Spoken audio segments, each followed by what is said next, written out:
sekalian, peserta webinar pendidikan Majelis Dikdasmen Pimpinan Pusat Muhammadiyah, Bapak Ibu narasumber, Bapak Ibu pegiat pendidikan, pejabat pendidikan juga dari kementerian yang hadir di sini bersama-sama dengan kita. Insya Allah hari ini kita akan berbicara, Pak, Bapak Ibu sekalian, mengenai bagaimana kita menakar daya tahan keuangan sekolah Muhammadiyah di tengah wabah 19 ini. Suara saya terdengar ya? Iya Mas, saya. Ibu yang sekalian hormati, di antar kita sudah hadir juga narasumber Pak Agus Samsudin, Ketua MCCC, lalu juga Pak Muhammad Ali, Pak Dr. Muhammad Ali, Pengasuh Perguruan Muhammadiyah Kota Barat Solo, Ibu Bigatiningsi MPD, Kepala Sekolah SMA Muhammadiyah Sidoarjo, juga Pak Abdullah Mukti MPD, mantan Kepala Sekolah SMP Muhammadiyah 1 Depok Sleman. Pak Yatno sebentar lagi sedang masuk, demikian juga dengan Pak Hilman. Sedikit saja saya ingin memberikan pengantar Bapak Ibu sekalian bahwa dengan COVID-19 ini terjadi secara sangat global, bukan saja di Indonesia, itu seluruh dunia ada sekitar 1,5 miliar siswa yang belajar secara daring, secara di rumah, belajar dari rumah, ya. Online maupun secara konvensional. Dan ini betul-betul mendorong perubahan yang sangat luar biasa, terutama inovasi-inovasi pendidikan yang sebelumnya tidak terfikirkan. Seperti misalnya mata pelajaran olahraga yang tidak pernah didaringkan, sekarang didaringkan. Jadi di Lebanon itu ada anak-anak yang berolahraga di video, lalu videonya dikirim ke guru mereka. Jadi ada bermacam-macam inovasi yang belum terfikirkan sebelumnya. Lalu juga ada kolaborasi ya semakin meningkat antara swasta dengan negeri. Bapak Ibu mungkin bisa di mute sebentar masing-masing, mohon maaf. Lalu juga kolaborasi antara sektor swasta dan pemerintah itu semakin meningkat, kan layanan akses pendidikan secara daring. Itu yang kedua. Yang ketiga yang memprihatinkan Bapak Ibu sekalian, kesenjangan digital yang semakin melebar, karena tidak semua ya tempat, ya tidak semua wilayah, terutama juga di Indonesia, itu mendapatkan pelayanan pendidikan daring. Share saja ya sambil menunggu yang lain. Kemudian ya Mas sudah ya? Apa tidak usah? Oke, singkat saja. Terus lalu di Indonesia juga kita sudah melaksanakan daring ini. Sekolah-sekolah negeri juga melaksanakannya. Pak Yan juga tadi mungkin nanti bisa menjelaskan bagaimana melalui Kemdikbud Pusdatin menyediakan pelayanan pendidikan jarak jauh, baik itu melalui rumah belajar online maupun juga melalui siaran televisi TVRI. Nah, bagaimana sendiri dengan respon Muhammadiyah? Muhammadiyah tentu saja kita membebaskan siswa dan guru-guru kita untuk melaksanakan daring, melakukan atau menggunakan aplikasi maupun pelayanan apapun, baik itu pemerintah. Kita pun menyediakan layanan Edumu, dan baru-baru ini juga kami meluncurkan program, ya walaupun mungkin tidak semasif TVRI, tapi melalui TVmu. Dan kita secara khusus fokus kepada Ismuba. Ismuba juga masih secara umum, karena sifatnya pengayaan, jadi tidak secara khusus berjenjang, tapi sifatnya pengayaan saja. Upaya-upayanya dikhususkan untuk anak-anak, untuk sekolah-sekolah masing-masing.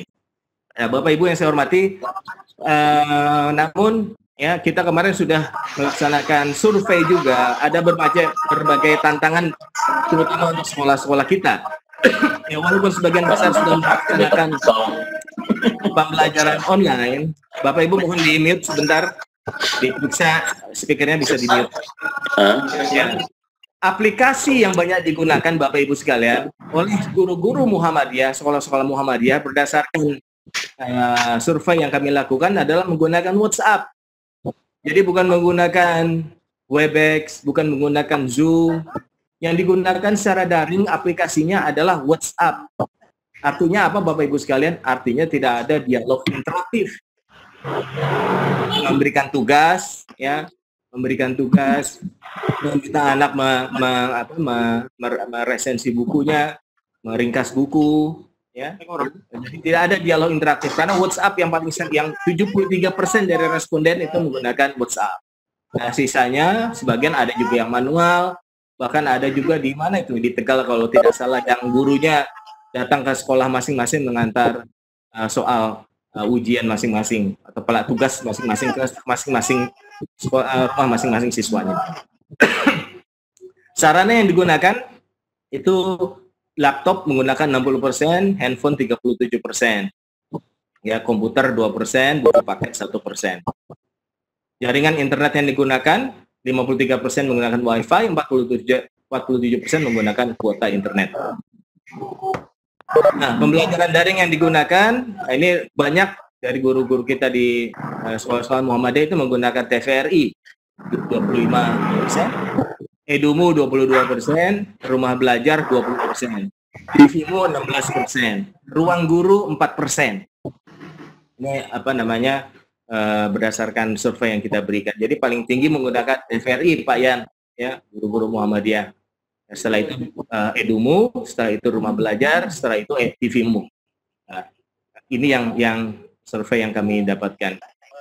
Dukungan orang tua dalam belajar dari rumah, mandiri didampingin ortu dan guru itu 60%, mandiri dan didampingin orang tua 24%, mandiri dan didampingi guru 7%, belajar mandiri 9%. Jadi 60% didampingi oleh orang tua dan guru. Dan ini partisipasinya lebih banyak di tingkat SD atau di madrasah ibtidaiyah yang banyak didampingi oleh orang tua dan guru 60%. Yang selebihnya SMP, SMA itu keterlibatan orang tua lebih sedikit karena mereka sudah bisa belajar secara lebih mandiri. Nah, untuk KKN semuanya sepakat bahwa untuk bisa sampai 50% saja sudah lumayan. Ya. Nah, ini Bapak Ibu yang akan menjadi fokus kita hari ini adalah pembayaran SPP atau kondisi keuangan. Ya, ini yang karena kita sekolah swasta, sekolah Muhammadiyah ini sangat tergantung dari partisipasi dari orang tua, ya, tidak seperti di sekolah negeri.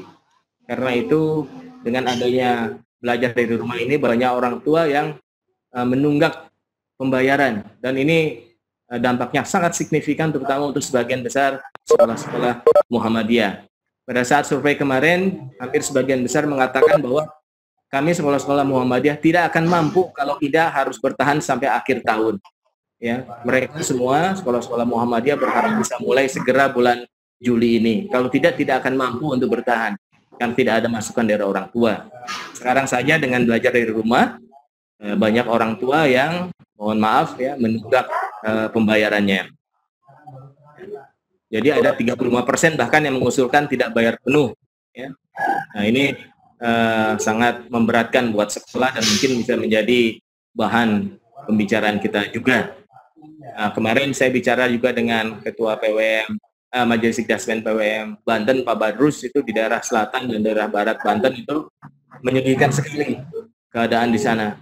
Ya sebelum ada corona saja sudah menyedihkan, apalagi setelah ada COVID-19 ini sangat memprihatinkan. Dan saya kira ini refleksi ini bukan hanya di daerah Banten Selatan, tapi juga daerah-daerah terpencil lainnya sangat luar biasa.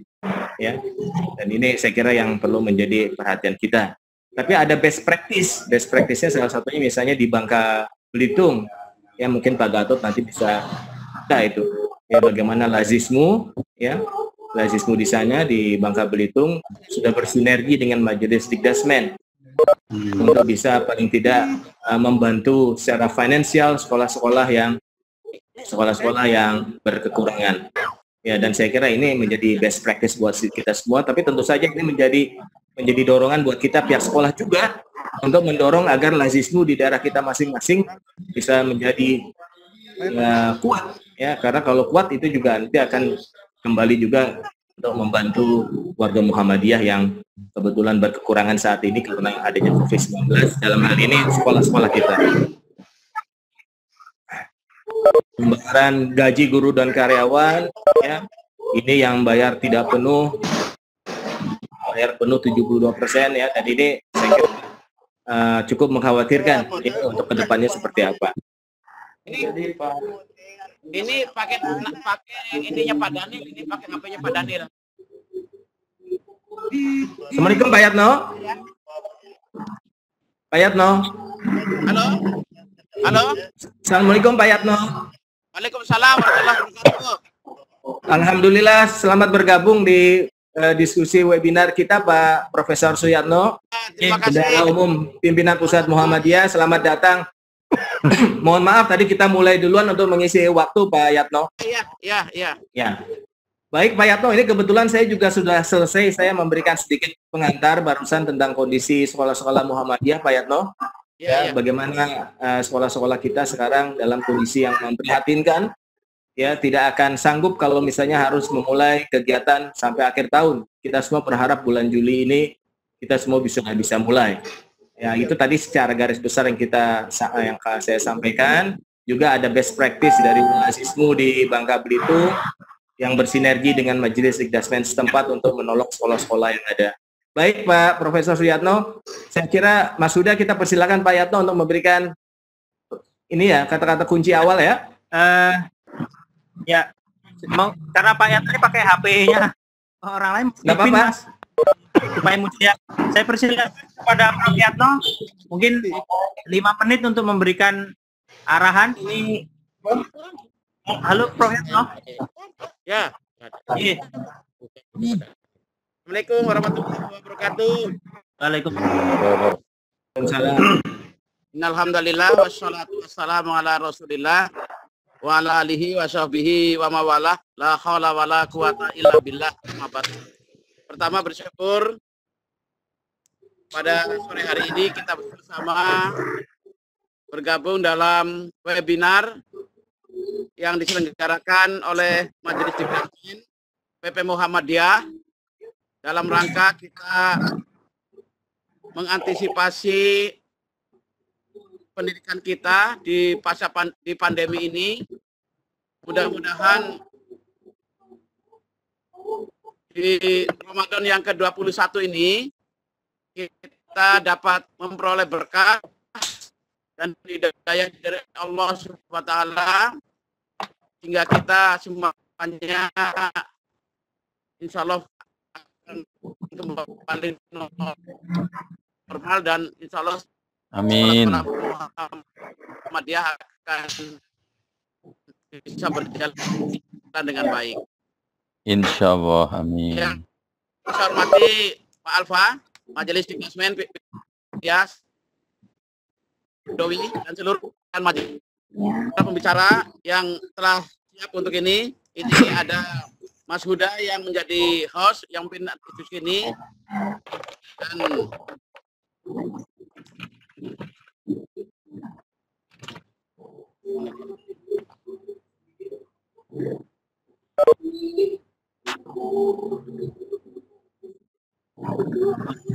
sinyalnya ganggu ini karena di jalan.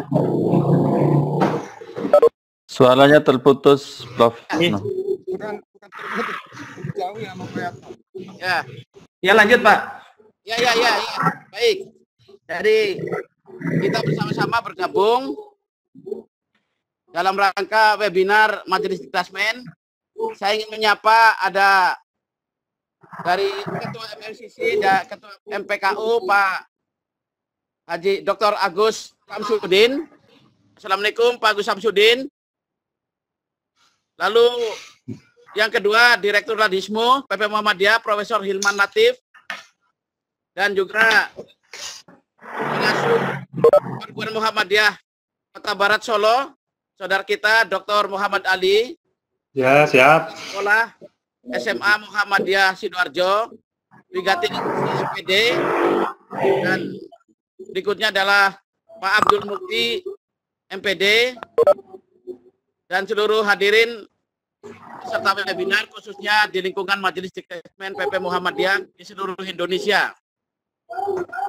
Pertama, kami ingin menyampaikan hal-hal pokok yang menjadi tema diskusi kita ini, yaitu menakar ketahanan sekolah Muhammadiyah di kondisi wabah COVID-19 ini. Yang pertama, bahwa pimpinan pusat Muhammadiyah sangat berharap bahwa sekolah-sekolah Muhammadiyah dan AUM pada umumnya bisa bertahan di dalam rangka menghadapi pandemi ini sampai nanti kita pada kondisi normal. Kenapa demikian? Karena amal usaha Muhammadiyah, wabil khusus sekolah, merupakan garda dakwah dalam Perserikatan Muhammadiyah. Sehingga kita tahu bahwa sudah 100 abad sekolah-sekolah kita memberikan kontribusi bagi masyarakat, bangsa, dan negara. Oleh karena itu, kita semuanya punya tanggung jawab untuk sekolah-sekolah amal usaha Muhammadiyah bisa bertahan dan bisa hidup sehat melaksanakan tugas dakwah kita, yaitu pendidikan di Muhammadiyah dan Indonesia. Oleh karena itu, pertama, hadirin dan para peserta webinar ini, yang pertama bahwa kita semuanya punya tanggung jawab dan kita harus mencari solusi bersama-sama. Yaitu untuk langkah-langkah konkret. Langkah-langkah konkret pertama bahwa kita semuanya melalui Majelis Dikdasmen untuk menjawab dan tahu menakar tentang daya tahan sekolah Muhammadiyah, maka Majelis Dikdasmen dan kita semuanya harus membuat peta tentang sekolah Muhammadiyah terkait daya tahan keuangannya. Itu yang pertama. Jadi kita harus petakan dari sejumlah sekolah Muhammadiyah yang ada di seluruh Indonesia, dipetakan keuangannya. Yang tadi Mas Alfa sudah memberikan pengantar, ada yang hanya berapa kuat, 3 bulan, 6 bulan, 1 tahun, dan seterusnya. Kita petakan. Kalau kita sudah bisa memetakan, lalu kita membuat analisa, menganalisis berdasarkan aspek-aspek yang dibutuhkan untuk sekolah itu bisa bertahan, khususnya dalam rangka kita melakukan ketahanan sekolah dari aspek keuangan. Karena ini nomor 1, supaya yang lain itu bisa berjalan. Yang ketiga, setelah ditemukan peta secara real, tingkat ketahanannya, mudah-mudahan kita ketemukan berapa yang masih kuat,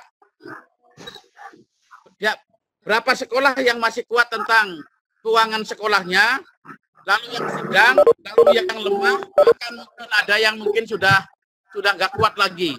Nah, dari data real ini, kita nanti akan mencari solusi alternatifnya. Untuk solusi alternatifnya, 1, kita solusi internal. Setelah kita punya data yang kuat tadi, kita akan buat solusi internalnya. Masih berapa kaum sekolah Muhammadiyah yang kuat? Berapa jumlahnya? Lalu yang lemah berapa? Nah, dari data yang ada itu nanti sekolah yang kuat, nanti kita lakukan coba. Nanti kita carikan solusi eksternal dari luar. Lalu juga yang kedua, sampai sejauh mana nanti Prof. Hilman Latif, Lazismu, karena pada waktu kita rapat pleno, diharapkan betul bahwa Lazismu memberikan dukungan khususnya untuk internal ini agar sekolah-sekolah Muhammadiyah ini bisa bertahan. Sampai sejauh mana kekuatan Lazismu nanti memberikan dukungan terhadap ketahanan keuangan sekolah Muhammadiyah. Yang ketiga, mungkin kita carikan jejaring. Mungkin saudagar Muhammadiyah, mungkin juga person-person Muhammadiyah yang bisa nanti kita mohonkan. Bukan kita minta, tetapi kita mohon nanti membackup tentang kemampuannya yang nanti akan kita gandengkan dengan mungkin ke dunia perbankan dan lain sebagainya. Nah, yang berikutnya solusi eksternal, kami punya data tidak ada 9 perbankan yang kerjasama dengan Muhammadiyah. Itu kan hampir sekolah-sekolah Muhammadiyah mempunyai pembiayaan di perbankan itu. Nah, kita juga akan melihat dari sekolah-sekolah Muhammadiyah yang mempunyai tanggungan pembiayaan di perbankan, mana yang masih kuat, mana yang nggak kuat membayar lagi, menyicil lagi, kita nanti akan mencarikan solusi dengan dunia perbankan untuk melakukan relaksasi, yaitu penundaan, paling tidak penundaan pembayaran kewajiban sesuai dengan kemampuan kita nanti. Lalu penundaannya itu nanti juga akan diukur, apakah penundaan dalam 6 bulan, 1 tahun, atau 2 tahun, nanti kita akan lakukan itu. Saya sudah berbicara dengan beberapa dirut di perbankan untuk relaksasi tentang penundaan pembayaran kewajiban sekolah-sekolah Muhammadiyah pada bank. Insya Allah itu akan disetujui. Lalu yang berikutnya, tadi solusi internal, kalau ada yang kuat, ada lazis kuat, ada saudagar yang kuat, lalu kita pinjam sementara, lalu nanti kita biar uang itu pada bank, nanti bank akan bisa nanti menjadi jaring pengaman, hingga nanti soal nanti membayarnya kita akan perhitungkan kembali. Jadi apa yang nanti oleh AUM kuat, oleh saudagar yang kuat, atau pribadi yang kuat, atau lazismo, kita nanti bargaining dengan perbankan, agar perbankan bisa menjadi backup pengaman jaring sosial untuk sekolah-sekolah yang mungkin paling lemah. Kita akan negosiasi dalam rangka jaring ini. Perbankan akan berikan dana, tapi dananya melalui internal bagi yang lemah. Nanti modelnya model ta'awun, modelnya model kita akan lakukan semacam itu. Lalu yang berikutnya,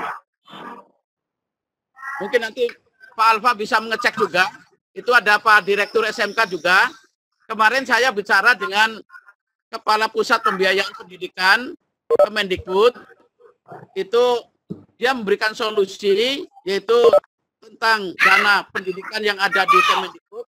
Mungkin ada beberapa yang kemarin saya share yang terkait dengan solusi bagi sekolah-sekolah Muhammadiyah, bahkan perguruan tinggi Muhammadiyah, dalam rangka pemerintah memberikan jaring pengaman pada sekolah-sekolah Muhammadiyah.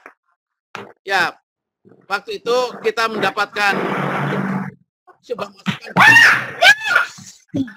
bahwa ada dana dari Kemendikbud yang mungkin nanti Mas Asma bisa ngecek kembali apakah itu, tapi data ini kemarin saya diberikan data tahun 2019 itu yang namanya PIP itu kemarin saya mendapatkan data 2019 jumlah sekolah Muhammadiyah se-Indonesia yang siswanya menerima PIP.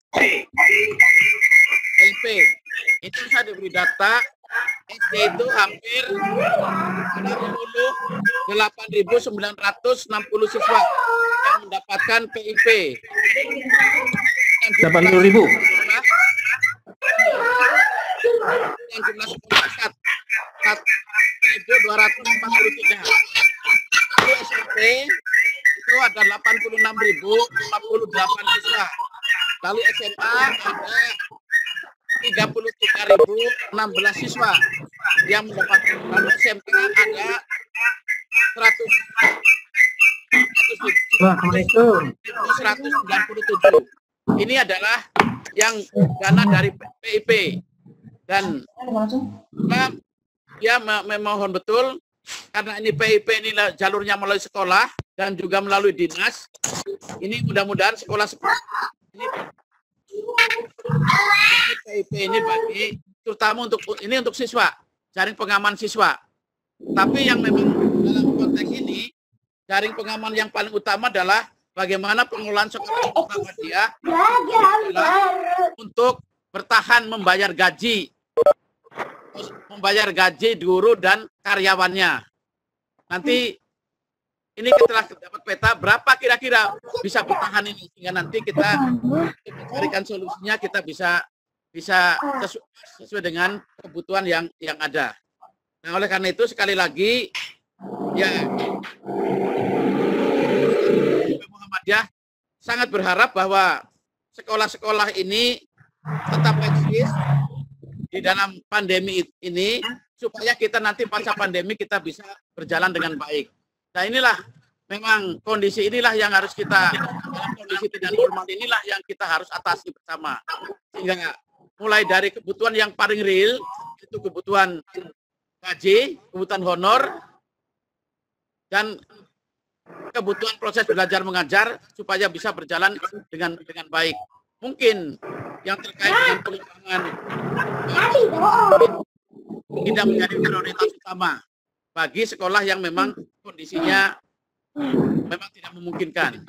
Nah, inilah kata-kata pokok ya, kami ingin mengajak di sini Aum yang kuat, Lazismo dan mungkin Saudagar. Coba nanti kita kita ajak yang nanti kita sama dengan dunia perbankan. Ini kita tidak pakai, tetapi kita minta sebagai jaminan di bank, lalu bank nanti mengeluarkan uang untuk membackup sekolah-sekolah Muhammadiyah untuk yang paling minimal sampai kepada yang paling maksimal sesuai dengan kondisi yang ada ini. Lalu yang berikutnya, kita nanti juga punya data sekolah Muhammadiyah yang kewajiban di dunia perbankan yang tidak bisa membayar hutangnya lagi, tidak bisa uang sekolah sempit, kita akan mintakan relaksasi dari dunia perbankan untuk pembayaran kewajiban bagi sekolah-sekolah Muhammadiyah. Penundaannya nanti sangat tergantung kita negosiasi. Apakah 3 bulan, 6 bulan, 9 bulan, apa 12 bulan. Nah, saya yakin kalau nanti hasil webinar ini kita memperoleh data yang real, insya Allah kita bisa mengambil langkah-langkah yang konkret untuk mengatasi kondisi semacam ini. Demikian Pak Alfa, Mas Yuda, dan seluruh peserta webinar ini. Mudah-mudahan didengar juga oleh bersama untuk Lazismo dan lain sebagainya.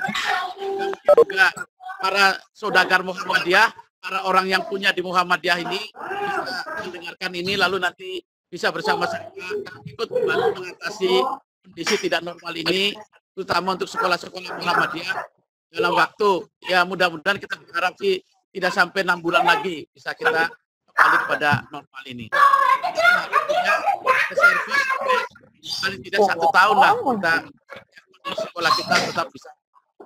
Dan kita juga ingin juga nanti dari sekolah-sekolah bagaimana kondisi realnya sebetulnya dan apa yang diharapkan dari sekolah-sekolah. Pertama mungkin sekolah yang memang lemah, yang memang kondisinya sekarang mungkin sudah ini apa yang diharapkan dan mereka nanti hanya bisa mencarikan dan kita solusi bersama-sama. Demikian, Mas Alfa. Kira-kira itu nanti kalau ada hal-hal penting kita bisa konfirmasi kembali. Terima kasih. Baik, terima kasih. Assalamualaikum warahmatullahi wabarakatuh. Waalaikumsalam warahmatullahi wabarakatuh.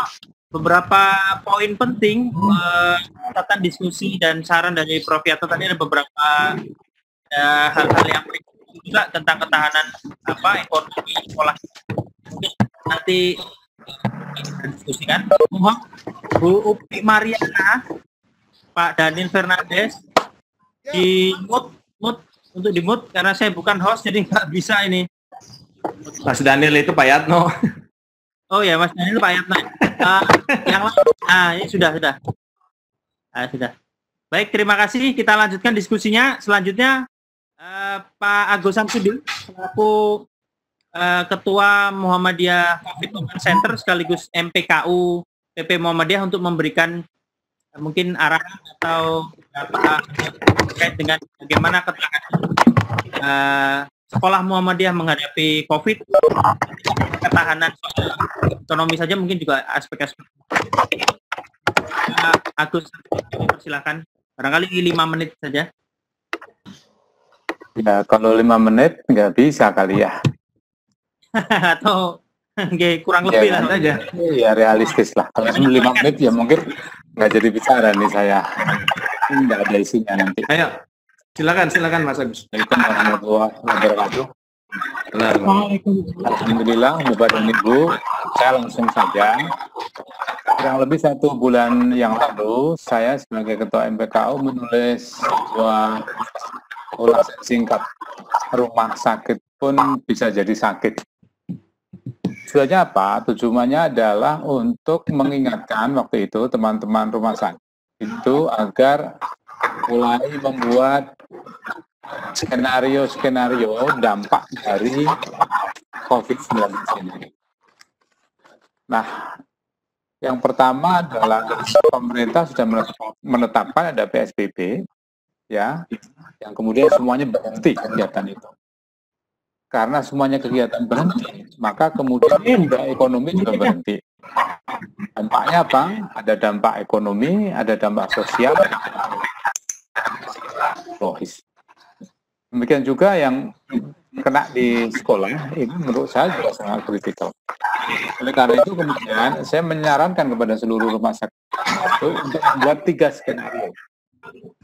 Skenario pertama adalah skenario yang sangat optimis, yaitu 3 bulan pandemi ini selesai. Dimulai dari bulan kita akan menetapkan. Itulah kemudian ada beberapa konsep yang berbeda dari pemerintah ini mulai dibuka dan itu sangat optimis sekali tampaknya. Kemudian yang kedua adalah kalau ini adalah 6 bulan, berarti tambah 3 bulan lagi, Juli, Agustus, September. Kalau itu terjadi akan dampak seperti apa? Kemudian skenario yang terakhir kalau dengan sampai akhir tahun ini. Pesawat lagi. Dari situ, dulu ya. Dari hostnya bisa ngemut nggak? Apa? Mas Agus, saya akan mute dulu semua. Nanti saya buka Mas Agus. Oke. Semua aja Mas ya, di mute semua dulu.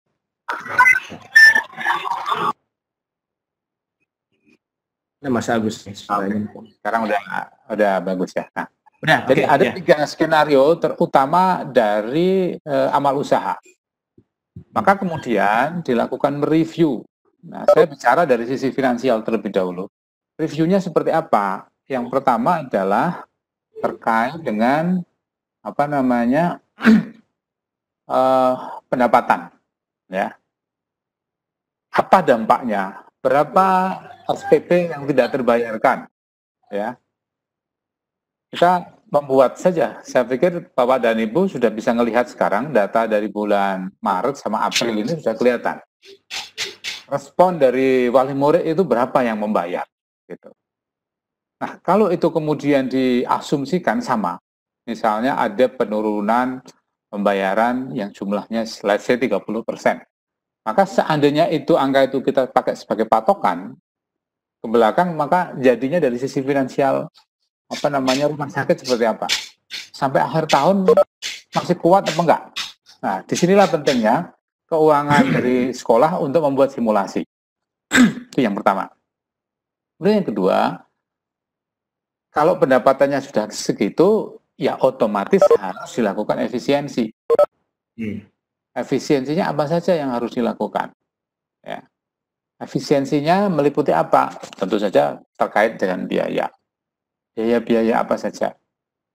Mana yang biaya fix, mana yang variabel? Kalau Bapak dan Ibu sekarang mau bangun, lupakan bangun. Mau investasi, lupakan investasi. Kenapa? Karena sekarang bukan saatnya. Bisa bertahan itu sudah bagus. Nah, jadi tolong kemudian dari sisi finansialnya dilihat dari 3 skenario yang mudah-mudahan nanti Bapak dan Ibu bisa mencermati. Yang kedua adalah dari sisi kembali ke biaya. Mana biaya yang bisa saya efisiensikan? Mana yang bisa dipotong, ya? Dan skenario inilah kemudian kita bisa melihat, ya, sampai ada di poin yang mana. Kami di rumah sakit itu sudah sampai kepada seluruh biaya-biaya yang tidak perlu ditulis semuanya, sudah ada sampai ke pemotongan tunjangan sudah kita lakukan, pengurangan juga tenaga kerja, ya, itu terpaksa kita lakukan. Sudah sampai kepada exercise di hal-hal yang semacam ini. Nah, oleh karena itu saya berharap teman-teman bisa melihat skenario-nya itu menjadi kritikal. Akan tetapi tidak kalah penting kemudian di ujungnya itu ada yang namanya persiapan. Persiapan apa? Persiapan kalau tiba-tiba ini dibuka kembali, gitu.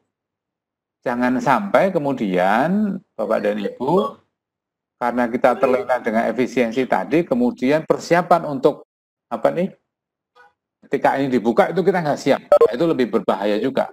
Oleh karena itu tetap harus di-maintain kondisi ini. Saya menyadari bahwa ada hal lain di sekolah yang harus di-maintain. Yang pertama adalah mengenai siswa, cara belajarnya, kemudian orang tua itu bagaimana, ya. Karena salah satu hal yang kritikal juga yang dari dampak COVID ini adalah dampak psikologis. Oleh karena itu, bagaimana kita membuat relationship antara sekolah dengan siswa dan dengan orang tua itu menjadi salah satu bagian yang kritikal. Nah, yang terakhir, jangan berharap dari mana-mana. Sekarang uang itu ada banyak, pasti akan habis. Ya, dari pemerintah, dari mana, lupakan dulu itu. Karena apa? Semua orang butuh duit sekarang. Kalau semua orang butuh duit, maka salah satu indikatornya nanti kita sendiri bisa bertahan berapa lama gitu loh. Kalau di dalam mood bencana itu kan hanya satu lokasi yang kena nih. Nah sekarang ini seluruh Indonesia. Kalau Anda mau mengandalkan donasi, seberapa kuat donasi ini akan nyampe kalau ini berlangsung 6 bulan. Nah oleh karena itu tolong diirit-irit betul pengeluaran supaya benar-benar pengeluaran yang sangat-sangat perlu saja yang harus kita lakukan. Dan setelah itu tentu saja adalah melibatkan siswa, melibatkan orang tua murid, melibatkan komunitas. Nah, itu saja yang bisa saya sampaikan. Kurang lebih ada 10 menit ini. Mudah-mudahan ini menjadi kaca. Nanti saya ada artikel kecil, nanti saya akan bisa sharing juga ke Mas Alfa, yang kemudian nanti bisa sharing juga kepada teman-teman semuanya. Saya kira demikian. Terima kasih. Saya kembalikan kepada moderator. Matur nuwun Pak Agus Samsudin, ringkas dan beberapa catatan beliau tentang bagaimana kesiapan sekolah kita, diantaranya tadi tentang bagaimana ya selain soal tekanan ekonomi, tadi beliau juga menyampaikan, MCCC juga beberapa waktu lalu menyampaikan ada pendamping psikososial ya Pak Agus, Betul. bisa dilibatkan untuk mendampingi psikososial guru dan siswa, nanti bisa dihubungkan dengan MCCC di daerah dan wilayahnya masing-masing.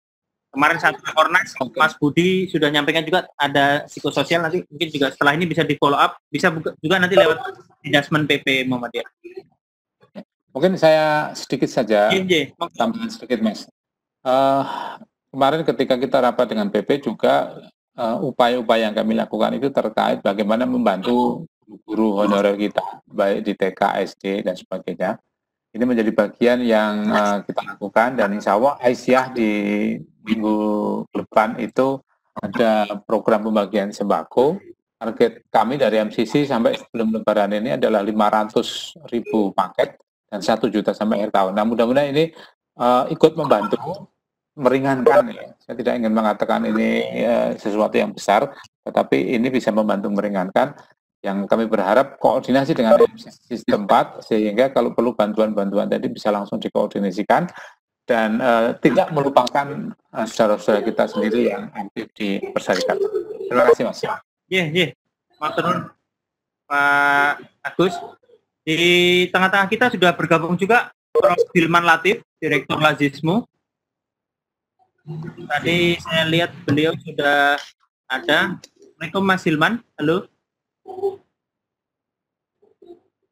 Waalaikumsalam. Yes. Mungkin Mas Hilman bisa memaparkan beberapa menit tentang hal yang penting, mungkin catatan bagi sekolah, karena ini sebenarnya lagi di jalan Mas Hilman. Ini bagi adjustment dan guru-guru kita, mungkin ada beberapa poin-poin penting yang perlu disampaikan. Silakan Mas Hilman Latif, sambil nyetir kayaknya. Ya baik, Assalamualaikum warahmatullahi wabarakatuh.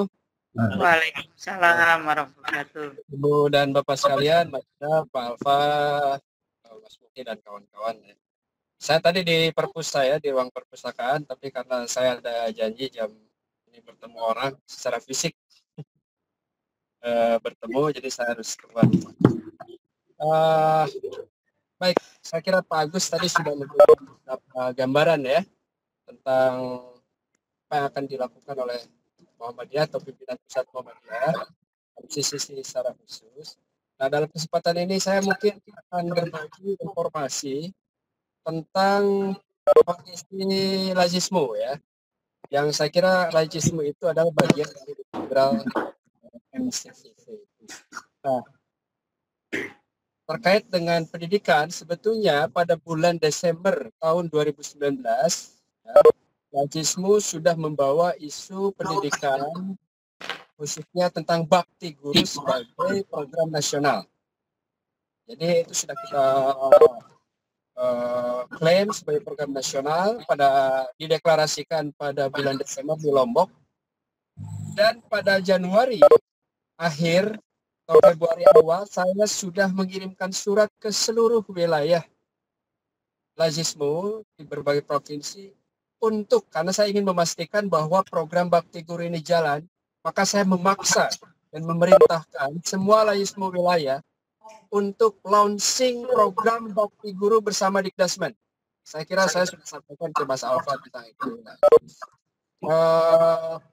Dan alhamdulillah ya, saya sempat menghadiri satu, karena biasanya kalau launching itu yang sangat progresif dan responsif itu Jatim dan Jateng. Jadi saya hanya terpaut 1 minggu melaksanakan launching di Jatim ya, untuk program bakti guru. Nah, kemudian dijadwalkan berikutnya di Jateng, tetapi karena ada rencana Dikdasmen melaksanakan rakernas kalau nggak salah ya, mundurkan agar disesuaikan dengan itu. Tapi ternyata nasib kita harus tidak sesuai dengan yang kita inginkan karena COVID sudah terburu mendera kita semua. Nah, intinya adalah poin pertama saya bahwa lazisme untuk melaksanakan program yang terkait dengan pendidikan, sekolah, khususnya guru dan juga beasiswa. Dalam rapat terakhir saya sampaikan bahwa yang harus disiapkan lazisme bukan hanya guru, tetapi fakta bahwa siswa itu tidak mampu membayar pada sekolah, itu realitas yang akan dihadapi sekolah. Jadi memang isunya, Ibu dan Bapak sekalian, yang perlu kita pikirkan memang agak komprehensif, yaitu menjaga sustainabilitas dari pembiayaan ya, bukan hanya saat COVID tapi juga pasca COVID-19. Nah, yang ketiga, ada beberapa skema ya yang alhamdulillah kita kerjasamakan dan berbagai pihak.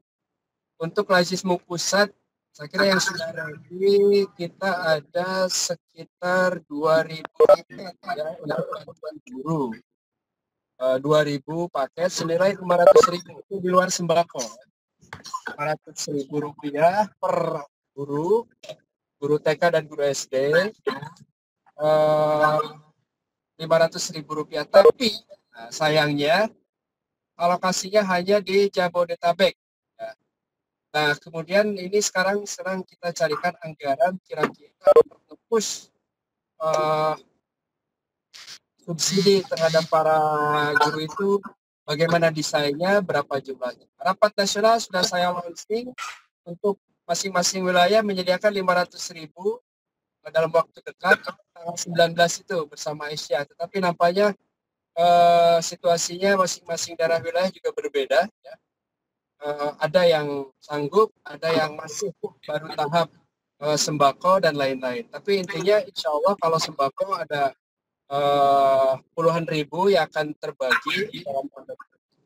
Yang ketiga, poin saya adalah perlu penguatan desentralisasi ya. Jadi dari lazisme juga ditanamkan bahwa kalau ada dana dari pusat, insya Allah kita akan distribusi ke daerah. Tetapi pusat itu juga dananya terbatas, maka yang kita dorong itu adalah kemandirian dari lazisme wilayah agar bisa buat program-program yang kita berikan itu bisa terlaksana, khususnya untuk program. Nah, terakhir dari saya, Pak Agus dan kawan-kawan sekalian, Ibu Bapak dari Dikdasmen, para guru yang kami hormati, kami cintai, waktu diskusi terakhir, pokoknya sebelum COVID, 1-2 minggu sebelum COVID, kita juga sudah mencoba bertemu dengan berbagai pihak, termasuk PTN, itu bagaimana menjaga sustainabilitas finansial sekolah. Ya. Nah, satu hal yang saya kira ke depan Lajismu bisa follow up dengan pimpinan daerah setempat, itu adalah pemanfaatan lahan wakaf. Ini saya kira filantropi kita kan sudah lemah, sudah jauh karena sudah perbankan tuh andalannya, sudah bukan filantropi lagi. Jadi saya kira pimpinan daerah itu menggerakkan filantropinya agak serius.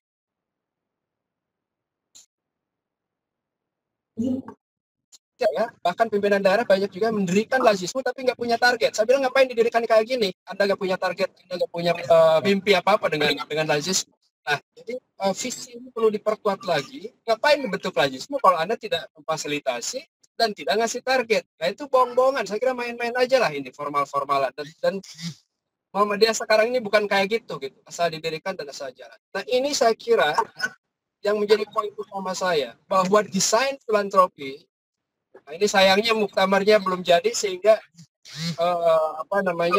konsep grand design filantropi kita memang masih belum ada kan. Muhammadiyah belum punya grand design filantropi, sudah diseminarkan untuk muktamar tapi muktamarnya mundur, ya perumusannya juga mundur. Tapi maksud saya gini Pak, lahan-lahan wakaf yang ada itu sudah mulai juga diidentifikasi Pak. Kalau untuk sustainabilitas beberapa bulan, kebutuhan guru dan lain sebagainya, nah kita coba bisa nggak sih Muhammadiyah itu muncul seperti zaman itu ketika filantropinya masih kuat, bukan lagi dunia perbankan, ya. Hanya menjadi sumber finansial dari kita. Nah, Lajismu saya kira insya Allah ada beberapa skema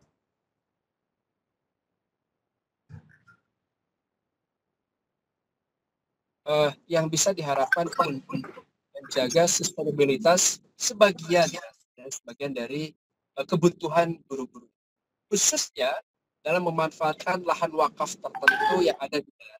Mungkin itu aja Pak dari saya. Saya setuju dan Pak Agus, karena proposal yang masuk ke Lajismu masih juga untuk membangun ya.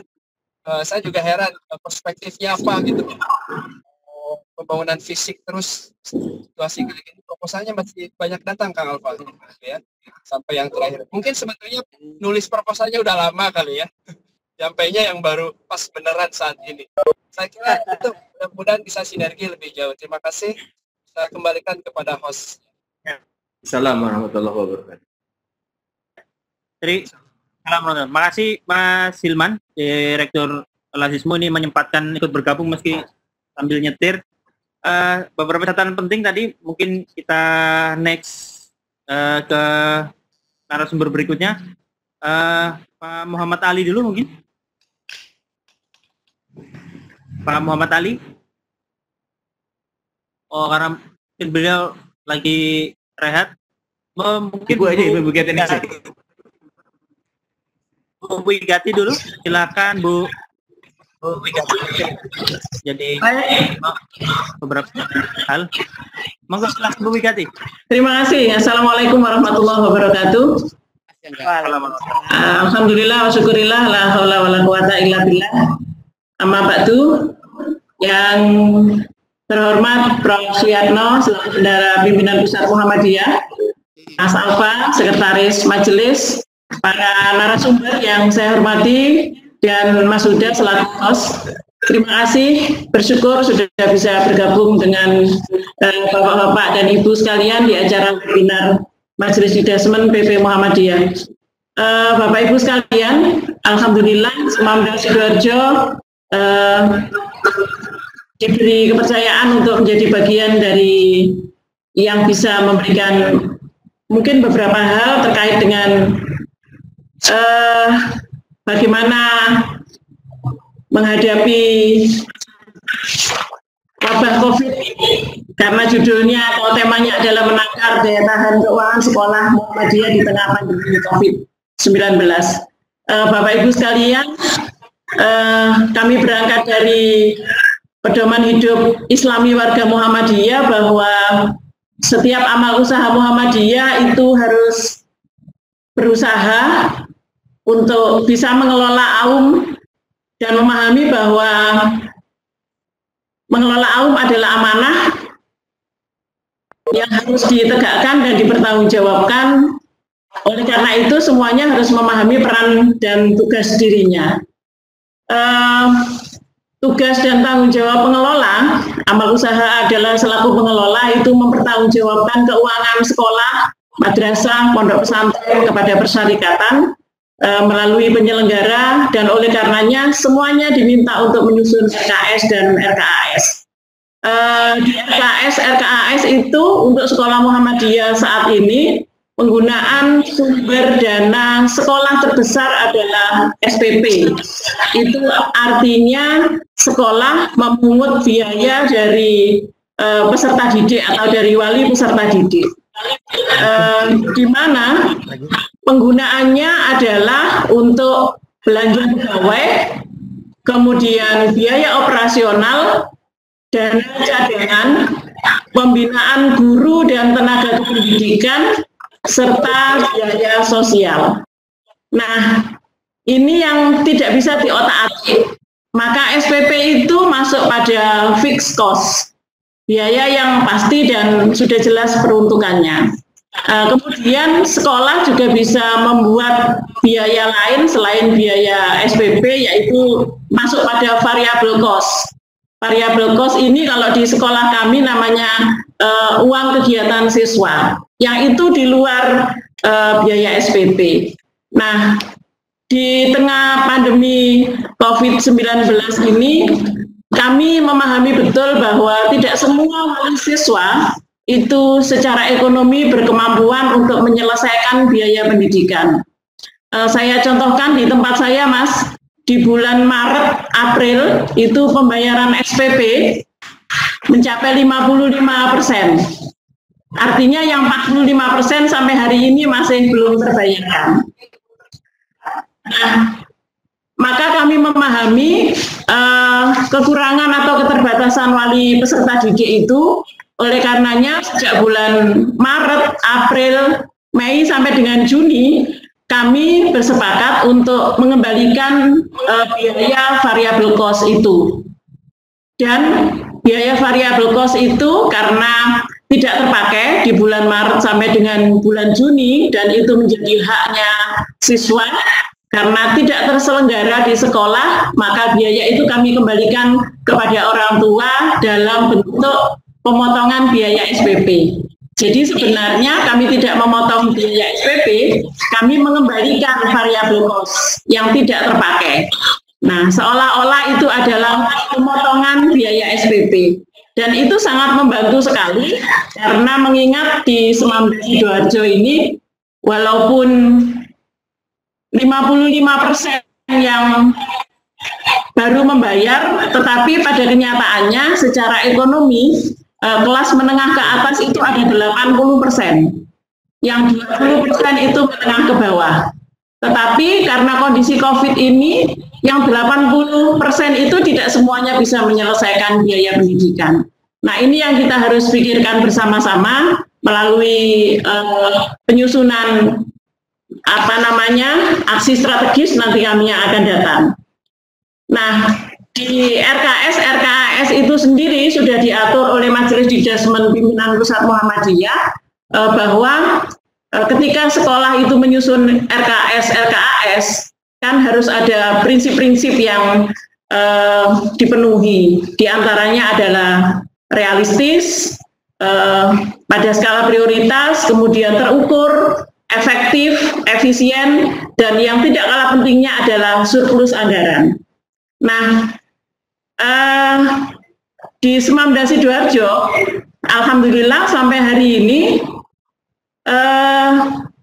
kami masih tergolong sebagai AUM pendidikan yang lumayan kuat, Mas, untuk menopang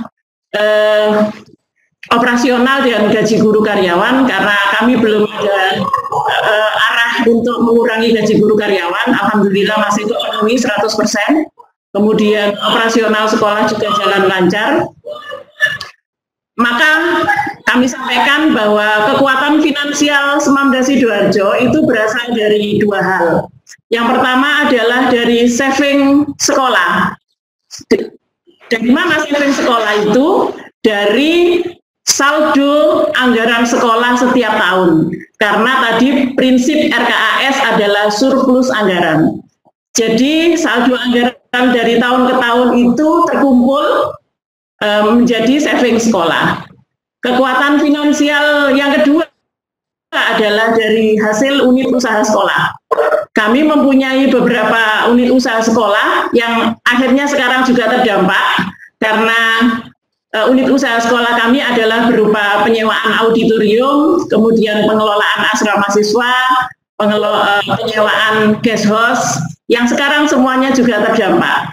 Tetapi di tahun-tahun kemarin kami sudah bisa mengumpulkan hasil atau keuntungan itu yang kemudian itu menjadi kekuatan finansial Semamda, sehingga sampai hari ini alhamdulillah kami masih belum khawatir, tidak tahu kalau beberapa bulan yang akan datang. Oleh karena itu aksi strategis sekolah menghadapi pandemi COVID-19 ini adalah kami akan evaluasi pelaksanaan anggaran tahun berjalan, yaitu bulan Mei sampai dengan bulan Juni. Ada kegiatan yang harus ditinjau ulang atau dibatalkan dan berdampak pada saving anggaran. Ketika itu tidak terlaksana, maka biaya itu tidak kemana-mana dan itu menjadi saving anggaran. Yang kedua, kami akan menyesuaikan RKAS tahun ajaran 2020-2021 tentu dengan tetap menjaga mutu pendidikan, walaupun nanti kemudian akan ada kebijakan metode pembelajarannya masih berupa daring, tetapi kami harus tetap memberikan kepastian kepada wali peserta didik, kepada peserta didik bahwa kami tetap akan menjaga mutu pendidikan. Nah, tentu sekolah kami juga berdampak, Mas. Dari sisi pendapatan, yaitu menurunnya daya bayar SPP peserta didik yang saya tadi sampaikan, mencapai 50-55%. Kemudian tidak terpenuhinya pelunasan DPP tahap akhir untuk peserta didik kelas 10. Karena kelas 10 itu ketika menyelesaikan DPP dana pembangunan itu kami berikan kelonggaran untuk menyelesaikan bertahap. Nah, tahap akhir ini yang kelihatannya juga berhenti, tidak ada pemasukan, maka itu menjadi pemikiran kami bersama untuk bagaimana ke depan menyusun aksi strategis yang berikutnya. Dari sisi pembelanjaan, ada yang menguntungkan bagi kami karena itu menurun biaya operasional sekolah, menurunnya belanja pegawai yang biasanya ada perjalanan dinas, tamu dinas, rapat, dan lain-lain yang sekarang terhenti, dan berkurangnya biaya pembinaan guru dan tenaga kependidikan. Itu semua menjadi saving sekolah dan akan mudah-mudahan menjadi kekuatan finansial Semamda dari bulan ini sampai ke depan yang akan datang, mungkin beberapa bulan yang akan datang. Oleh karena itu, besar harapan kami, ada banyak masukan dari beberapa pihak supaya nanti kita bersama-sama semua sekolah Muhammadiyah bisa eksis menjalankan kegiatan masing-masing di tempatnya masing-masing sesuai dengan kemampuan yang dimiliki. Saya rasa itu, Mas. Nanti bisa sharing bersama. Terima kasih. Terima kasih. Ini sih beberapa poin pentingnya. Selanjutnya Pak Muhammad Ali, monggo. Terima kasih. Bisa didengar ya? Bisa, Mas. Oke. Pertama, saya tidak akan menjelaskan yang teknis, tadi sudah banyak diuraikan yang lain. Ini adalah pelajaran berharga bagi sekolah-sekolah Muhammadiyah dalam tata kelola keuangan. Jangan sampai keuangan itu anggarannya berbasis habis, sehingga tidak ada uang yang surplusnya nggak ada. Pokoknya anggarannya ini harus habis gitu. Nah, ini banyak dilakukan sekolah-sekolah Muhammadiyah. Nah, yang menggunakan pola ini begitu ada masalah pasti segera kolaps. Itu yang harus jadi ini pelajaran berharga bagi para pengelola sekolah Muhammadiyah. Nah, ketika kami mengelola Kota Barat itu sudah kita antisipasi jauh-jauh hari. Jadi anggaran itu kita buat tapi berbasis kebutuhan. Jadi setiap tahun pasti ada anggaran yang lebih. Nah, anggaran yang lebih ini kita kembangkan lagi. Kita akhirnya mengembangkan beberapa usaha. Ada yang namanya untuk simpan pinjam itu. Ternyata setelah berjalan 5 tahun lebih dari 3 miliar itu pergerakan uangnya. Artinya apa? Surplus uang itu kemudian dikembangkan untuk mensejahterakan guru-guru sendiri. Nah, ini juga penting itu ya. Jadi ini pelajaran berharga, jangan sampai mengelola sekolah Muhammadiyah seperti mengelola sekolah negeri. Setiap tahun anggaran selesai, uangnya habis. Begitu ada masalah, maka semuanya menjadi bingung. Tuh. Jadi ini penting sekali, surplus dan kita kelola secara kreatif untuk kesejahteraan guru. Yang kedua, yang sudah berkembang itu harus membantu yang lain. Itu ya, tadi pagi itu Bapak Komite Sekolah kami, Pak Marpuji Ali itu datang ke sekolah itu. Agak terkejut. Kenapa? Karena kita itu membantu bingkisan untuk guru-guru Muhammadiyah di sekitar sekolah itu, di lingkungan Kota Barat, dan memberikan THR meskipun jumlahnya tidak terlalu banyak kepada guru-guru yang memang gajinya kecil itu ya, itu kita kasih THR kecil-kecilan gitu ya. Meskipun tidak banyak, tapi kita bentuk dari tali asih gitu. Dari sini saya mengambil 2 poin penting. Pertama, pengelolaan sekolah Muhammadiyah harus surplus dan dikelola secara dinamis. Ya. Yang kedua, kita harus tetap berbagi kepada sekolah-sekolah yang kurang mampu. Nah, ini yang ketiga. Ya. Yang ketiga, yang terakhir, gaji guru di perguruan Kota Barat itu kita istilahnya ada masuk ke lazis kecil-kecilan ya, infak itu. Jadi 2,5% gaji guru di perguruan Muhammadiyah Kota Barat itu masuk ke Baitul Mal. Ternyata setiap tahun itu ada uang sekitar 5 sampai 6 juta itu. Surplusnya itu untuk Baitul Mal ini. Nah, Baitul Mal inilah yang kita gunakan untuk membantu pengembangan sekolah-sekolah Muhammadiyah lain. Ada yang mau akreditasi tidak punya uang, kita kasih. Ada yang kayak gini, guru-guru seperti ini setiap tahun, kalau guru-guru setiap tahun kita membantu THR. Nah, itu Bapak, itu Mas Alfa, Mas Huda, saya kira dari saya. Assalamualaikum warahmatullahi wabarakatuh. Waalaikumsalam warahmatullahi wabarakatuh. Terima kasih Pak Muhammad Ali. Sama-sama. Next mungkin Mas Abdullah Mukti untuk menyampaikan hal-hal terkait dengan tema ketahanan ekonomi sekolah. Monggo Mas Abdullah Mukti. Terima kasih Pak Huda. Suaranya terdengar jelas ya?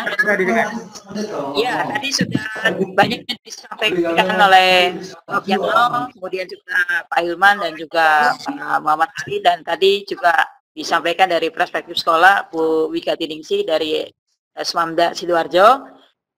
Kami hanya membuat ringkas 3 hal saja. Pertama, memang harus disadari bahwa sekolah Muhammadiyah ini harus mulai memahami bahwa basis kita adalah persyarikatan dan gerakan. Artinya ya kita tidak berdiri sendiri, kita punya persyarikatan. Sekolah juga memang betul-betul harus menyadari itu. Seringkali kan kita terlepas dari konteks persyarikatan ya. Dimana kalau kita pahami filosofi persyarikatan tadi yang disampaikan Pak Ali tadi sudah sangat bagus. Kita tidak merasa sendiri, termasuk juga dengan COVID ini. Sebenarnya tanpa COVID pun sebenarnya ini menjadi pelajaran juga untuk kita, tadi sudah saya Mas Ali, bahwa sudah saatnya sekolah Muhammadiyah ini ya harus berjejaring, berkolaborasi satu sama lain. Kita sementara ini kan masih asik dengan diri kita masing-masing ya. Lupa bahwa kita punya peran satu sama lain saling menguatkan. Kalau persyarikatan ini dikuatkan, saya pikir tidak ada kendala yang berarti. Lazismu bergerak, kemudian ada MCCC, kemudian juga ada lembaga pemberdayaan masyarakat, kemudian juga ada Didasmen PP tentunya, yang harus juga clear masalah database tentang sekolah, kemudian juga dari sekolah juga proaktif terkait dengan ketahanan kemampuan sekolah masing-masing. Kalau ini bergerak seluruhnya, saya pikir ini bisa kita atasi. Mengatasi masalah COVID saja kemarin kita sudah mendapatkan rilis sangat baik. Bagaimana Muhammadiyah itu memberikan contoh yang luar biasa. COVID dalam hal masalah logistik APD, kemudian dan ini masih terus bergerak, ini bisa kita atasi. Itu artinya untuk sekolah pun juga kita bisa, kalau kita mau. Hanya memang semuanya harus punya kontribusi. Yang utama tentunya dari Didasmen Pimpinan Pusat Muhammadiyah harus menggawangi data yang sangat jelas. Tentunya jangan dipahami bahwa pimpinan pusat menggelontorkan uang dan lain sebagainya, tapi mendorong teman-teman di wilayah, di daerah, kemudian di cabang sampai ranting. Begitu juga dengan lazismunya, kemudian juga dengan MCC-nya. Saya pikir ini bisa kita upayakan. Kemudian yang kedua, memang ini menjadi gerakan kita bersama bahwa sudah saatnya sekolah Muhammadiyah tidak ada yang terkapar ya kondisinya. Memang kemarin kita sempat sebelum COVID ini dengan lazismu sempat berkreasi dengan gerakan sekolah Al-Maun begitu ya, tapi saya COVID ini tidak bisa maksimal karena fokus ke COVID-19. Nah, saatnya ini menjadi pintu masuk untuk kita, saatnya menguatkan sekolah Muhammadiyah kita. Caranya kita saling berbagi peran, berbagi kontribusi. Tapi memang based on datanya harus jelas. Dan untuk data ini kan sebenarnya bisa kita gandeng teman-teman Dikti ya. Muhammadiyah menggerakkan mahasiswanya, memetakan sekolah Muhammadiyah kita. Kalau kita ditanya berapa sekolah kita yang terkapar sampai saat ini, kita belum punya data yang jelas. Jadi Prof. Yatno, kalau kami tarik bahwa sebenarnya kuncinya di data. Kalau datanya clear, saya pikir bisa. Kami juga sempat diskusi dengan lazismu yang ketiga ini ya, tentang kreativitas kita untuk mengelola entrepreneurship. Tadi sudah disampaikan oleh Pak Ali tentang surplus. Tidak hanya itu mungkin menurut saya, tapi juga mulai dipikirkan aset-aset yang selama ini tidak pernah digarap dengan maksimal dan serius. Tadi sudah dilontarkan teman-teman lazis, Mas Prof. Hilman, bahwa pemanfaatan lahan-lahan kita yang nganggur ini bisa kita maksimalkan.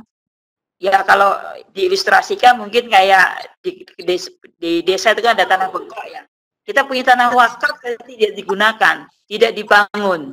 Itu bisa kita gunakan untuk diolah.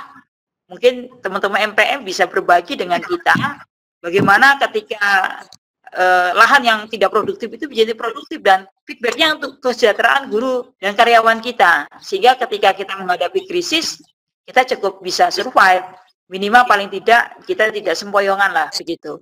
Dan yang terakhir tentunya memang ini masih ada waktu. Kalau kita berbicara limit 2 bulan ke depan, 2 bulan ini saya pikir konkret, database harus clear. Kemudian yang kedua, ya kita kampanyekan gerakan bersama untuk menyehatkan sekolah Muhammadiyah kita.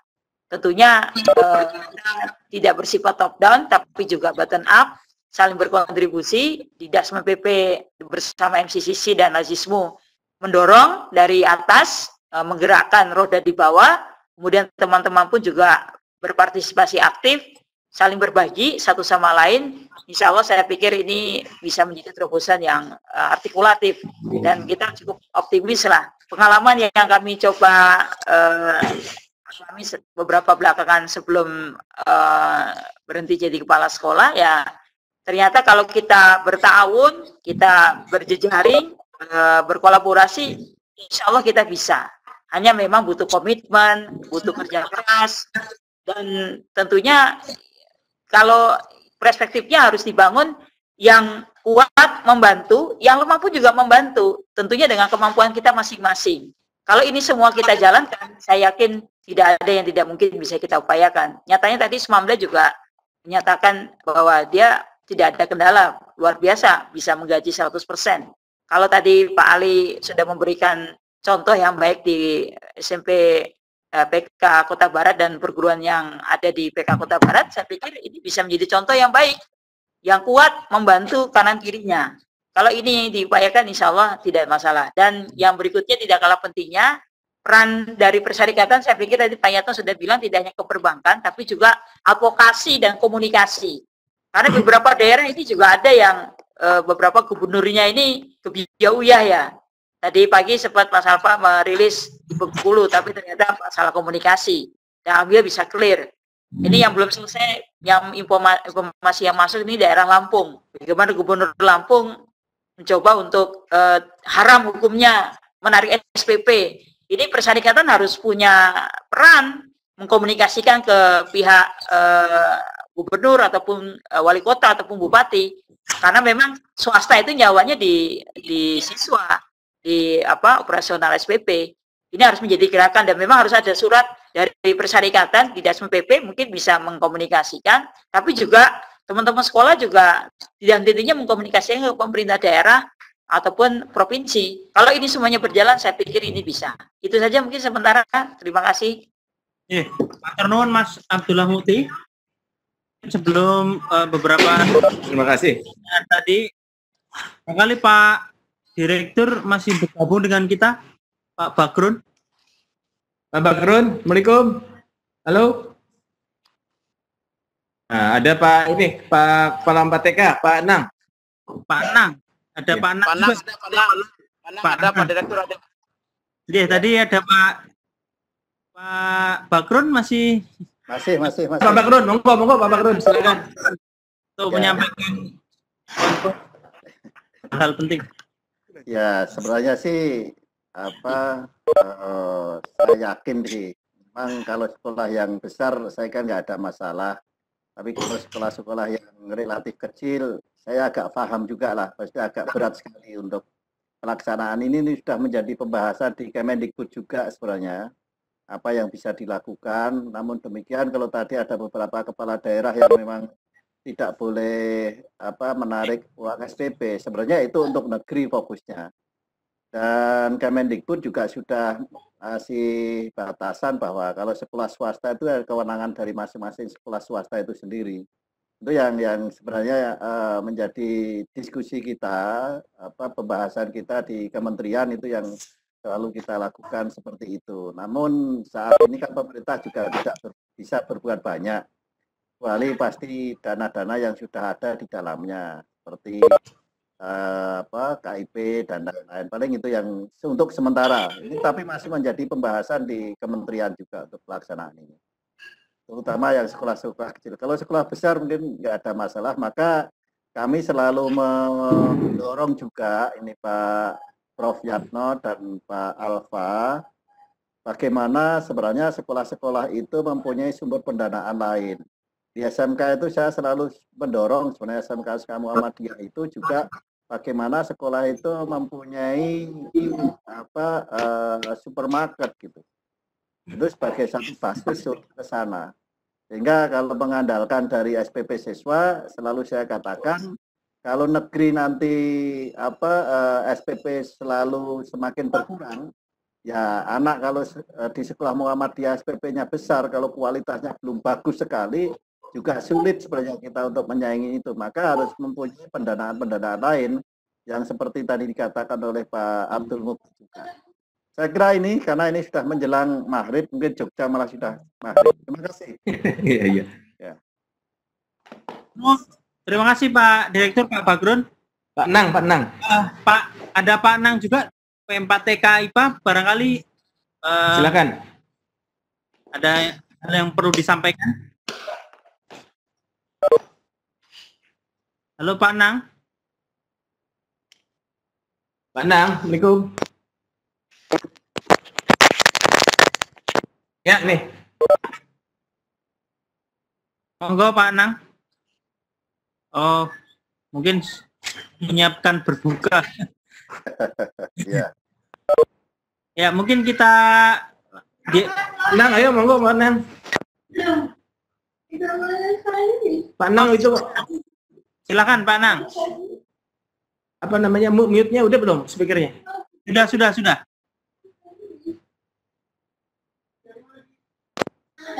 Oh, udah. Mungkin masih dimatikan, Mas. Tadi sudah hidup.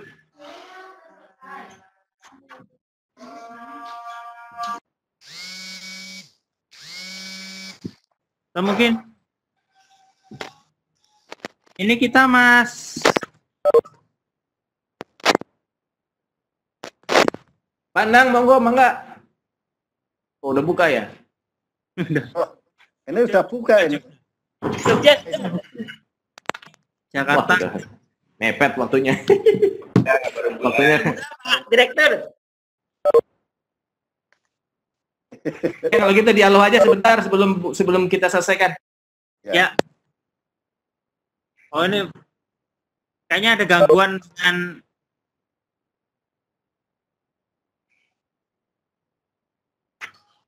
Oke, gangguan mungkin kita langsung ke dialog. Masih ada waktu kurang lebih sekitar 15 menitan sampai 20 menit. Kali Bapak Ibu yang ingin bertanya bisa mendekatkan tangan ke kamera mungkin. Silakan. Assalamualaikum. Salam. Jalan, jelas. Monggo Pak Anang. Iya. Jelas. Kami sampaikan juga ke semua bahwa kami sudah rapat kerja wilayah di Bangka Belitung terkait penanganan COVID-19 untuk juga sekolah. Yang pertama melalui MCC dengan seluruh Legismu sudah didata kebutuhan untuk membantu sedikit meringankan untuk seluruh guru. Sekitar 400 guru di Bangka Belitung sudah terdata dan sudah dikerahkan. Bahkan ada satu di Legismu Belitung di Belitung itu bisa membantu karena punya anggaran untuk nalangi untuk honor guru, itu ada satu. Yang kedua yang kedua dari Kemendikbud kemarin juga sudah dihadirkan dari pembinaan SMP tentang dana BOS, bahwa sekarang tidak lagi dengan peraturan yang baru, tidak lagi ada aturan 50% untuk honor, itu tidak. Jadi sudah dibebaskan bahkan sampai 70% untuk bayar honor, termasuk juga bayar guru dan bayar untuk karyawan. Jadi tidak dibatasi oleh itu. Jadi fokus untuk honor, karyawan, dan tenaga kependidikan. Jadi dengan jumlah siswa yang memang cukup ada, itu saya kira tidak ada kesulitan kemarin itu, kecuali memang untuk yang SPP, yang mengundang SPP, betul. Saya kira itu aja informasinya. Ya, terima kasih Pak Anang, informasi terkait beberapa hal yang penting diketahui Bapak Ibu sekalian. Saran aja, menghadirkan betul-betul dari yang dari Kemdikbud tentang dana BOS itu, biar dipahami semuanya.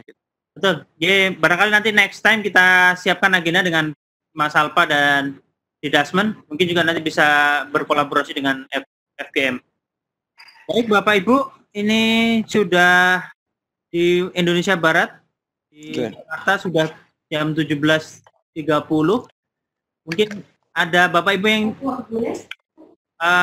bertanya, mungkin satu atau dua orang penanya, silakan kalau ada hal-hal yang mungkin perlu ditanyakan. Saya dari ini, Majelis Dasman PWM Bangka Belitung, Gatot Center. Monggo langsung saja. Ya, ini langsung saja sama Pak Prof. Siano maupun Pak Dirjen PSMK. Banyak sekali kan dengan adanya dampak pandemi COVID ini, orang tua sulit untuk membayar biaya sekolah. Nah, kami ingin menanyakan tentang banyak keluhan orang tua yang tidak bisa masuk dalam KIP. Nah, bagaimana cara untuk masuk atau diusulkan menjadi atau untuk mendapatkan program KIP itu atau bantuan KIP itu bagi siswi di sekolah. Ini yang agak kesulitan karena ketika tengok data di Kemensos itu tidak masuk, tetapi orang tuanya memang betul-betul ya tidak mampu lagi untuk membiayai sekolah anaknya. Begitu aja, Pak. Ya. Terima kasih Pak Gatot dari Bangka Belitung. Ya. Intinya sih tentang terkait KIP, bagaimana akses KIP untuk di masa pandemi ini. Mungkin Pak Mas Alpa atau Pak Direktur ada yang itu Pak Pak Direktur. Pak Bakrun. Pak Bakrun. Ya. KIP gimana itu sekarang nih? Ya, jadi kalau tahun kemarin itu di tempat saya, kalau kepala sekolah mengusulkan, kemudian ada data bahwa memang betul-betul tidak mampu, itu bisa. Sekarang dicoba saja, bisa diusulkan namanya di pusat layanan pembiayaan. Ya, di pusat layanan pembiayaan untuk KIP yang semester ke depan ini. Kalau yang kemarin kan sudah keluar semuanya ini. Ya, coba diusulkan ke sana. Ya, dapat informasi kok katanya mau tambah juga untuk apa yang penerima KIP ini. Kalau memang tidak masuk di data Kemensos, yang jelas adalah kepala sekolah bertanggung jawab terhadap keberadaan dari anak itu. Berarti mungkin ada surat keterangan tidak mampu dari desa atau apa gitu. Jadi itu beberapa tahun yang lalu juga sempat kita lakukan seperti itu. Tapi sekarang di pusat layanan pembiayaan. Semua yang ada itu. Saya kira itu Pak Gatot. Dan kelihatannya Prof. Yatno juga sudah komunikasi dengan Kepala Pusat Pembiayaan. Komunikasi, nanti mungkin bisa dilanjut sana. Ya, Pak. Pak Direktur, izin. Pak Alfas izin, saya memang kemarin langsung dengan Pak Kepala. Langsung, dan beliau akan sangat respon dan membantu. Apa kesulitan Muhammadiyah nanti untuk mendapatkan PIP dan KIP, dia akan membantu. Kemarin saya sebenarnya dikasih syarat-syaratnya, yang kalau tadi Pak Gatot dari Babel nggak bisa ini karena ada persyaratan khusus. Sebetulnya ada persyaratan yang karena dengan kondisi ini ada beberapa alternatif, nggak punya syarat ini, yang penting punya ini itu bisa. Nanti ada yang kemarin saya di-share oleh Pak Kepala Layanan Pendidikan. Jadi namanya tidak masuk syarat ini, tapi dia punya ini, dia bisa masuk. Pokoknya salah satu di antara sekian syarat, salah satu masuk, dia bisa mendapatkan PIP atau KIP. Itu kira-kira semacam itu. Jadi makanya gini Pak Alfa, mohon nanti kalau ada datanya, saya saya akan langsung dengan Pak Kepala ingin betul-betul ini perjuangan untuk yang apa namanya, bagi yang terdampak betul itu siswa-siswa yang enggak ini, yang orang tuanya terdampak. Ya. Kalau insya Allah akan difasilitasi dan Pak Alfa juga nanti bisa mendorong di sana. Siap. Siap. Itu. Kasih Pak Jadi Prof. nanti itu yang dari Babel itu Pak Gatot nanti saya share ini ya. Baik Pak Prof. Syarat yang nggak bisa, yang penting salah satu syarat penuhi lah. Itu Ya. Pak Gatot ya. Baik Pak. Kalau kita bisa cari dana yang itu ya untuk inilah meringankan, hanya sekedar meringankan saja. Terima kasih. Itu ada Panang juga nanti kita ini. Ya. Matur nuwun Pak Yatno. Pak Yatno nggak bisa muncul videonya ya? Pak Yatno emang kayaknya nggak pakai video lagi di jalan. Iya. Ya. Baik. Mungkin ada Bapak Ibu. Padang. Saya mau ke Bandung ini. Udah di kilometer 72. Udah di kilometer 72. Mampir dulu lah, mampir. Buka puasa. 72 saya nih. Mampir dulu. IPA. Ya, besok saya ketemu lah. Besok ketemu. Siap. Ada satu penanya lagi mungkin. Satu penanya lagi sebelum kita ini ada chat juga di room chat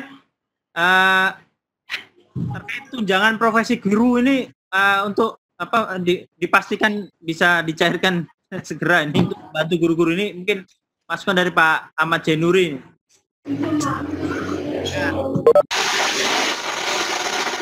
Ada yang lainnya?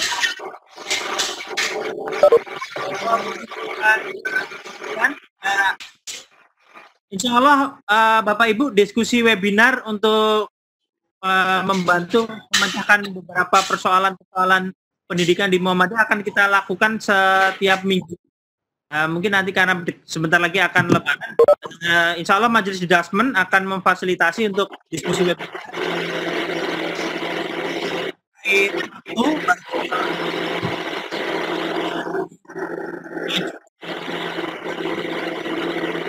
Itu di wilayah timur dan tengah buka duluan, barangkali nanti kita waktunya bisa majukan lebih awal, dan kita akan terus update perkembangan isu-isu pendidikan, terutama untuk menanyakan hal-hal di problematika di masa pandemi ini. Setiap minggunya nanti akan kita update, jadi monggo Bapak Ibu untuk bisa bergabung kembali di minggu-minggu berikutnya. Mungkin itu Mas Alpa, atau ada hal-hal yang perlu disampaikan lagi, Sekretaris? Saya kira sudah cukup karena sebentar lagi sudah mau buka puasa. Tapi kalau Bapak Ibu ada lagi mau bicara, silakan. Ya, ini sedikit aja. Apa itu yang belum selesai mengenai dari pembiayaan itu, dari pusat pembiayaan, biar lebih clear mengenai tentang aturan BOS itu. Oh, BOS itu ya? Itu bukannya ada surat edarannya, nggak ada? Ya, kemarin saya dapat informasi bagus dari PSMP itu, dari untuk wilayah Belitung. Nggak ada surat edarannya? Lebih jelas. Sudah. Oke.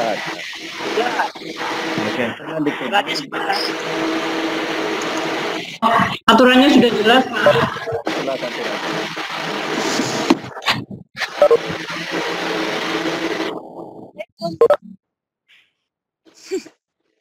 Ya, silakan. Ada lagi mungkin Bapak Ibu?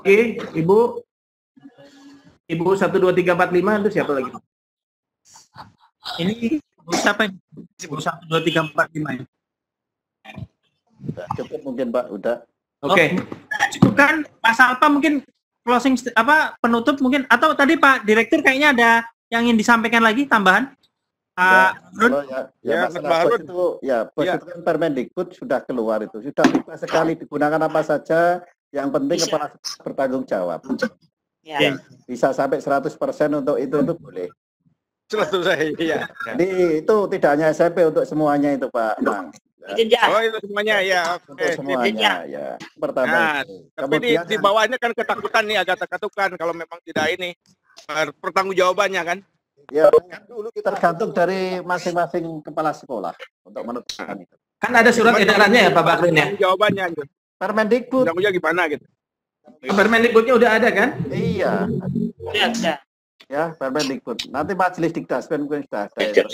J. Kemudian yang kedua, Pak Uda, nggak tahu ini pakai Webex mana nih Pak? Siamolek atau mana? Molek.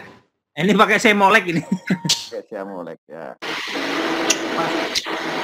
Juga ada kalau mau, nanti biar saya ngelola. Masuk kalau menggunakan Ayo, siap. Siap. Ya.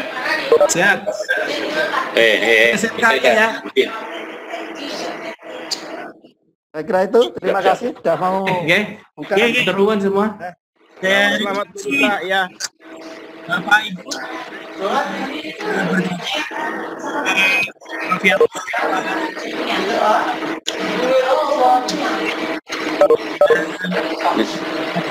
Ini kenapa nih?